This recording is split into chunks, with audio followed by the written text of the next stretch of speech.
Di video kali ini kita akan membahas tentang paradigma kebudayaan dan ilmu kebudayaan. Paradigma ini sudah menjadi salah satu istilah yang umum di kalangan masyarakat. Paradigma ini dipopulerkan oleh Thomas Kuhn melalui bukunya yaitu The Structure of Scientific Revolution atau Struktur Revolusi Ilmu Pengetahuan atau Keilmuan. Nah, di dalam buku ini Thomas Kuhn menggunakan istilah paradigma.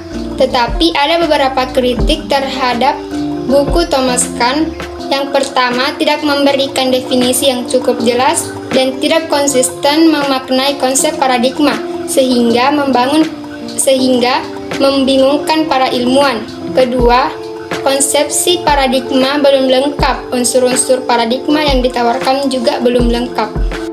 Adapun definisi paradigma menurut Achim Saputra, yaitu paradigma adalah seperangkap konsep yang berhubungan satu sama lain secara logis, membentuk sebuah kerangka pemikiran yang berfungsi untuk memahami, menafsirkan, dan menjelaskan kenyataan dan atau masalah yang dihadapi. Selanjutnya kita akan membahas tentang paradigma kebudayaan. Di sini kita akan membahas pandangan tentang kebudayaan. Nah, kebudayaan itu hanya ada pada manusia, hanya manusia yang memiliki kebudayaan. Lantas, apa yang membedakan manusia dan makhluk hidup lainnya? Menurut pandangan Ernst Cassirer dalam bukunya yaitu An Essay on Man atau Manusia dan Kebudayaan, Cassirer mengatakan bahwa manusia memiliki kemampuan simbolisasi, menciptakan dan menggunakan simbol, sedangkan makhluk lainnya itu tidak bisa.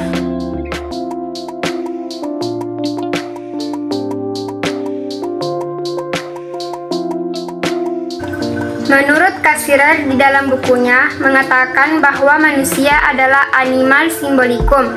Kita ini termasuk hewan mamalia, omnivora, bertulang belakang, berdarah panas, tetapi kita berbeda dari yang lain karena kemampuan kita melakukan simbolisasi.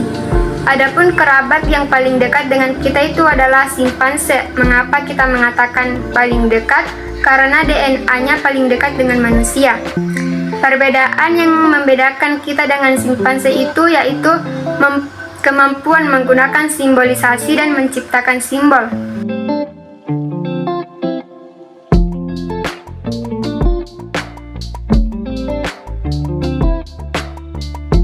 Menurut para ahli antropologi, para ahli filsafat, simbol adalah segala sesuatu yang dimaknai. Simbol yang paling fundamental dalam kehidupan manusia itu adalah bahasa. Tanpa bahasa tidak akan ada interaksi sosial, tanpa interaksi sosial tidak akan ada relasi sosial, tanpa relasi sosial tidak akan ada kehidupan sosial, maka tidak akan ada kebudayaan. Kebudayaan adalah hasil dari kehidupan sosial. Wujud kebudayaan ada 4, yaitu wujud material, wujud perilaku, wujud lisan, dan wujud gagasan. Adapun contoh wujud material itu seperti rumah, HP, motor. Wujud perilaku itu seperti makan, minum, diskusi, kuliah, dan lain-lain. Wujud lisan seperti ujaran, tuturan, nyanyian. Sedangkan wujud gagasan seperti pengetahuan dan nilai-nilai.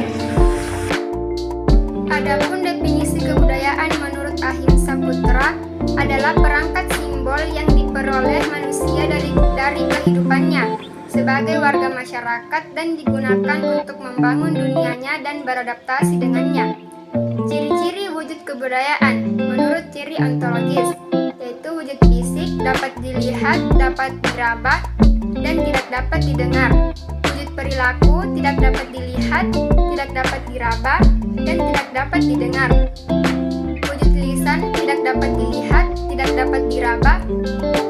dapat didengar, sedangkan wujud gagasan tidak dapat dilihat, tidak dapat diraba, dan tidak dapat didengar. Ada 4 aspek kebudayaan. Yang pertama ada kelisanan atau kebahasaan, kedua gagasan pengetahuan, ketiga perilaku, dan yang terakhir material atau fisik. Kebudayaan terdiri dari unsur-unsur simbolik. Unsur-unsur simbolik dapat dipecah menjadi unsur yang lebih kecil, yaitu item. Nah, item ini dapat dipecah lagi menjadi traits dan seterusnya. Unsur-unsur kebudayaan terkait satu sama lain secara fungsional, misalnya agama terhubung dengan politik, terhubung dengan ekonomi, terhubung dengan seni, dan seterusnya. Dan seni terhubung dengan agama, dengan politik, dengan ekonomi, dan dengan hukum, dan seterusnya. Jadi, unsur-unsur kebudayaan terintegrasi membentuk kesatuan secara fungsional. Selanjutnya, pandangan tentang fungsi kebudayaan. Adapun fungsi kebudayaan yaitu melestarikan kehidupan manusia. Tanpa kebudayaan, manusia dapat punah seperti makhluk hidup lainnya. Berkat kebudayaan, manusia dapat bertahan hidup dan meneruskan spesiesnya. Berikut ini merupakan pandangan tentang proses kebudayaan.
Paradigma ini sudah menjadi salah satu istilah yang umum di kalangan masyarakat.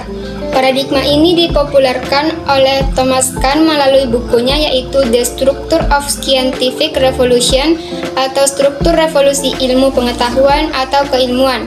Nah, di dalam buku ini Thomas Kuhn menggunakan istilah paradigma. Tetapi ada beberapa kritik terhadap buku Thomas Kuhn. Yang pertama, tidak memberikan definisi yang cukup jelas dan tidak konsisten memaknai konsep paradigma sehingga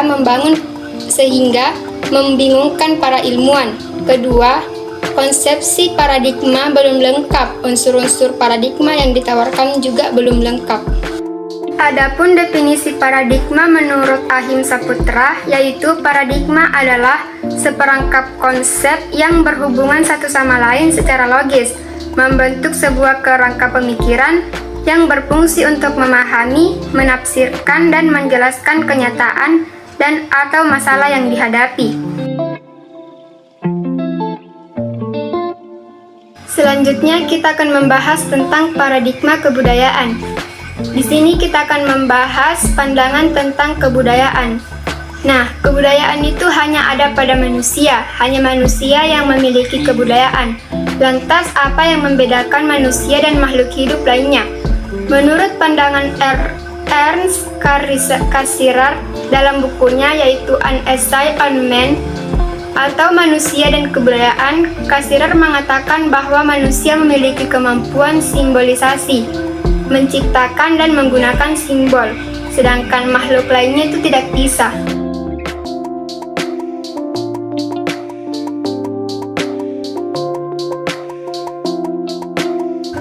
Menurut Cassirer di dalam bukunya mengatakan bahwa manusia adalah animal symbolikum. Kita ini termasuk hewan mamalia, omnivora, bertulang belakang, berdarah panas. Tetapi kita berbeda dari yang lain karena kemampuan kita melakukan simbolisasi. Adapun kerabat yang paling dekat dengan kita itu adalah simpanse. Mengapa kita mengatakan paling dekat? Karena DNA-nya paling dekat dengan manusia. Perbedaan yang membedakan kita dengan simpanse itu yaitu kemampuan menggunakan simbolisasi dan menciptakan simbol.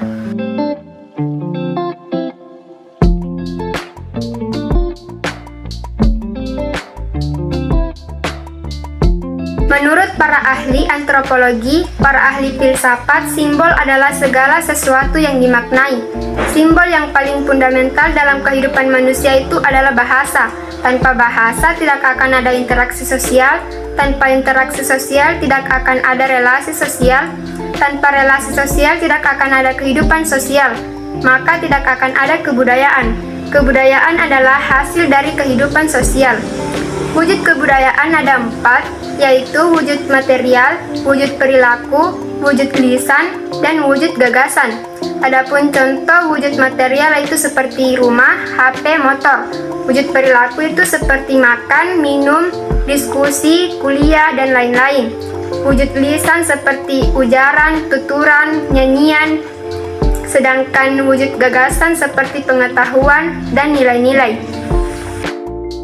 Adapun definisi kebudayaan menurut Ahimsa Putra adalah perangkat simbol yang diperoleh manusia dari kehidupannya sebagai warga masyarakat dan digunakan untuk membangun dunianya dan beradaptasi dengannya.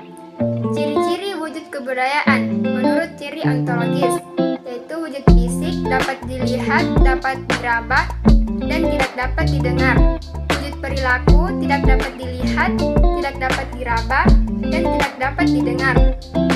Wujud lisan tidak dapat dilihat, tidak dapat diraba, dan dapat didengar. Sedangkan wujud gagasan tidak dapat dilihat, tidak dapat diraba, dan tidak dapat didengar.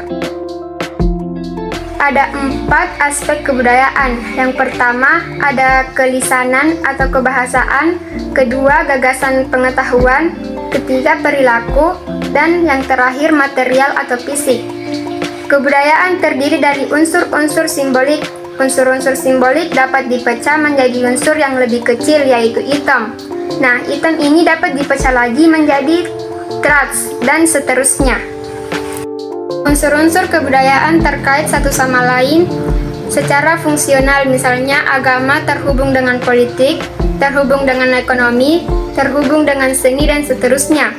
Dan seni terhubung dengan agama, dengan politik, dengan ekonomi, dan dengan hukum, dan seterusnya. Jadi, unsur-unsur kebudayaan terintegrasi membentuk kesatuan secara fungsional. Selanjutnya, pandangan tentang fungsi kebudayaan. Adapun fungsi kebudayaan yaitu melestarikan kehidupan manusia. Tanpa kebudayaan, manusia dapat punah seperti makhluk hidup lainnya. Berkat kebudayaan, manusia dapat bertahan hidup dan meneruskan spesiesnya. Berikut ini merupakan pandangan tentang proses kebudayaan.